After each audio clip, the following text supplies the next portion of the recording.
আমার কিছু বলার ছিল আজকের আয়োজন থেকে আপনাদের সবাইকে স্বাগত জানাচ্ছি। আমি হাবিবুর রহমান পলাশ।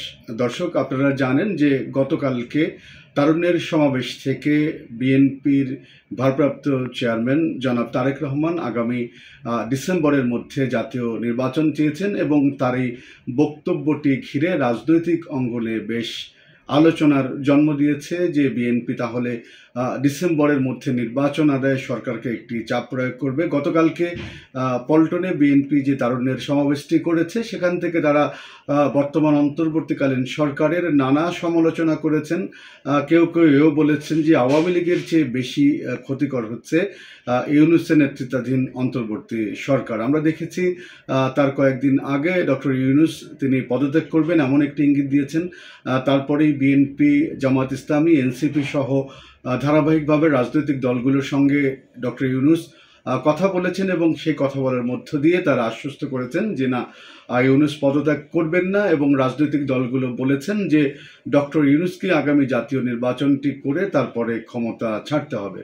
তো এই আলোচনাগুলোর মধ্য দিয়েই পল্টনে গতকালকে বাংলাদেশ জাতীয়তাবাদী দল বিএনপি তারা যে তারুণ্যের সমাবেশটি করেছে সেখানে লন্ডন থেকে যুক্ত হয়েছিলেন দলটির ভারপ্রাপ্ত চেয়ারম্যান জনাব তারেক রহমান এবং তিনি স্পষ্ট করেই আগামী ডিসেম্বরের মধ্যে নির্বাচনের দাবি ব্যক্ত করেছেন।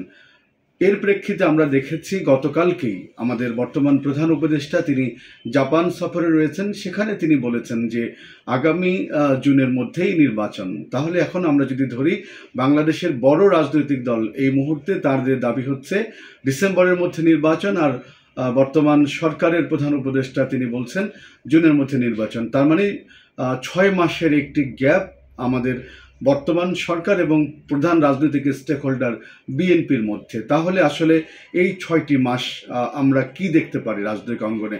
আমরা বিএনপি কি এই ডিসেম্বরের মধ্যে দাবি আদায় করে নিতে পারবে নির্বাচন অনুষ্ঠানের জন্য? তাহলে তারা কি ধরনের কর্মসূচি দিবে নির্বাচন আদায় করার জন্য যদি অন্তর্বর্তীকালীন সরকার এই সময়ের মধ্যে নির্বাচন না দেন? আবার যদি ডক্টর ইউনূস এখন পর্যন্ত তার নেতৃত্বাধীন সরকার বা নির্বাচন কমিশন আগামী জাতীয় সংসদ নির্বাচন অনুষ্ঠানের জন্য কোনো ধরনের রোডম্যাপ তারা দেননি।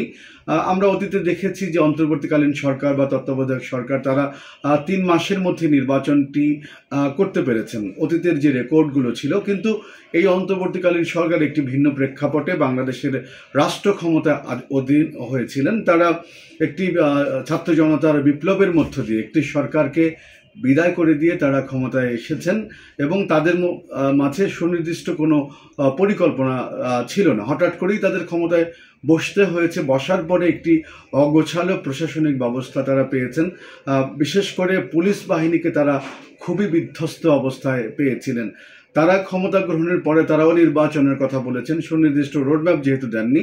তারা এই মুহূর্তে বলছেন তাদের সামনে 3টি কাজ। একটি হচ্ছে সংস্কার, দ্বিতীয়টি হচ্ছে যারা 24 আগস্টের নির্মম হত্যাকাণ্ডের বিচার এবং একই সঙ্গে জাতীয় নির্বাচনের জন্য ডক্টর ইউনূস যখন গতকালকে জাপানে বললেন যে জুনের মধ্যে নির্বাচন তারা দিতে চান, এর মধ্যে সংস্কার প্রক্রিয়াগুলো তারা অনেক দূর এগিয়ে নিয়ে এসছেন, রাজনৈতিক দলগুলোর সঙ্গে আলোচনা করেছেন। এদিকে ট্রাইব্যুনালে আমরা দেখেছি যে 24 জুলাই আগস্ট হত্যাকাণ্ডের বিচার প্রক্রিয়া শুরু হয়েছে।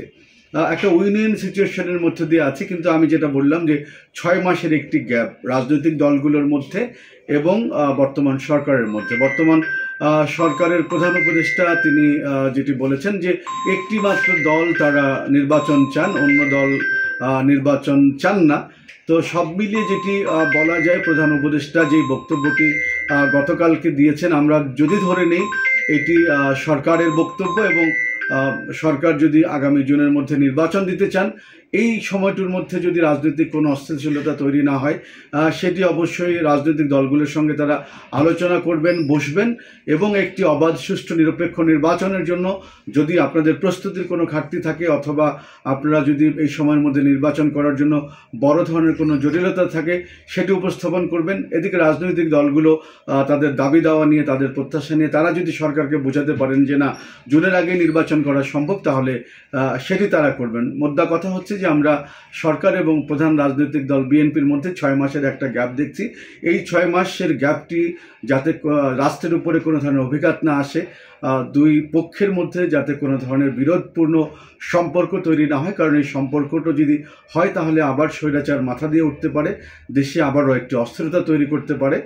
সব মিলিয়ে অর্থনীতিকে সচল রাখতে, ব্যবসা বাণিজ্যকে সচল রাখতে, দেশের মানুষকে ভালো রাখতে হলে উভয় পক্ষকেই আলোচনা টেবিলে বসতে হবে, উইন উইন সিচুয়েশনে কাজ করতে হবে। এই প্রত্যাশা ব্যক্ত রেখে সবাইকে ধন্যবাদ জানিয়ে শেষ করছি। ধন্যবাদ সবাইকে।